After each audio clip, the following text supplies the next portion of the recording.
হ্যাঁ, বাজার ফিরেছে। সেই তুলনায় জিনিসপত্রেরও দামটা প্রচুর বেড়েছে। হ্যাঁ, গতবারের তুলনায় বাড়া। অন্যান্য বছরের তুলনায় এবছর চাহিদা প্রচুর পরিমাণে ভালো, মানে আমার কাছে ভালো মতোই আছে। 80 পিস। 80টা সবই অর্ডার কমপ্লিট। সবই অর্ডার।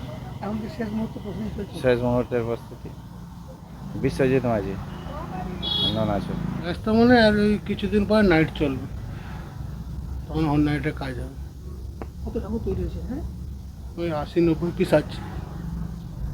এই ঠান্ডার জন্য কি কাজ করতে কোনো সমস্যা ছিল? হ্যাঁ ঠান্ডা, তখন তো বিশাল ঠান্ডা ছিল, ওই কোনো রকম 8টা অবধি কাজ হতো, ব্যাস যা গুছিয়ে দিয়ে বাড়ি চলে যেত। এখন তাহলে মোটামুটি কাজ বেড়েছে। এখন একটু কাজ বেড়েছে। আমার নাম মোহন জানা।